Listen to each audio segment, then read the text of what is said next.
කොකිස් හදන්න කියලා දෙන්න. අන්න බලා ගන්න.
මම ටිකක් කලින් ආවා. මම වදින්නේ ඉන්න ගර්ල් එක තාත්තේ මේ එයාත් ආසයි කිව්ව ලංකාවට ඇවිල්ලා අම්මයි තාත්තයි නංගි හමු වෙන්න. ඔය අවුරුදු චාරිත්‍ර එහෙම දැක බලා ගන්න. දැන් ඔය කොහේ ඉඳන්ද කතා කරන්නේ? අපි ඉන්නේ ගල් විස්තර කියන්නම්ද? එහෙනම් මං කියන්නම් තාත්තේ බයි. බුදු සරණයි පුතේ. මැනිකේ මට මේ කතාව විශ්වාස කරන්න බැහැ පුතා. රවට්ටන්න බොරුවක්වත් කිව්වා. මට මේ කතාව අහලා මගේ පපුව ගිනි ගත්තා. කීන කිව්වත් හිතපු වැඩක් මේ කරලා තියෙන්නේ. පුතා නම් පොරු කියන ළමෙක් නෙමෙයි කමල්. මේ අම්මේ තාත්තේ අයිය බොරුවක් නෙවෙයි කිව්වේ. මේ මන් දන්නවා හැබැයි අයියා දැන් 2 years විතර ඉඳලා ඒ ගර්ල් එක ඉන්නේ. එතන එයා සුද්ධියෙක්ලු. මේ හැබැයි මට ඔය ලංකාවට එන්න කතා නම් කිව්වේ නෑ ඔන්න තාත්තේ. මොනවා කුෂි? ඔයත් දන්නවා? තේනවා නේද කමල්? මුන් අපිට කළා තියෙන හොර වැඩ. මම ලැජ්ජ නැති වැඩ. අපි කොහොමද කමල් අපේ නෑදෑයන්ට මූණ දෙන්නේ? මේවා මහා නව නිංගිලා වැඩ. මැනිකේ ඔය සීදේවි මොනක් කල් වෙලා බලන්නකො ප්‍රෙෂර් එකක් වැඩි වෙයි. අපි ඒ විදිහට බලමු. මම නම් කොහොමවත් කැමති නෑ. මගේ පුතා මේ අපිට නොබලමන පවුලකින් කසාද බඳිනවට අපිට හරියන්නේ වැදගත් පන්සලක කෑනු ළමයි.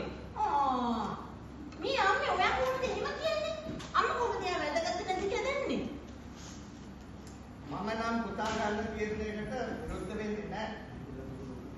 දැන් මුළු ලෝකෙම ගමක් වගේ. තාත්තලා පුතාලා දුවලත් එක්ක මම එකඟ නෑ. මම මගේ ලේලි කරගන්න කෙනා තෝරගෙන ඉවරයි. ආපු දෙන්න ගෙදර මම හොඳ වයින් එකක් කතා කරන්න. මේ අම්මට එහෙම කියන්න බෑ. අයියා තොරකට තියෙන අයියා කැමති කෙනෙක්. අනික මගේ අම්මා එහෙම කියන්නේ අම්මා කතාවද වෙන්නේ අම්මට මතක නෑ අම්මා හොරෙන් කරන්න ආවේලා. අපිට උගන්නන්න දෙනවා මෙතන. මේ ඔන්න තාත්තා දැන් මම කිව්වා මමත් තොරගන්නේ මං කැමති කියලා. මේ අම්මලට ඕනියයි නෙවෙයි.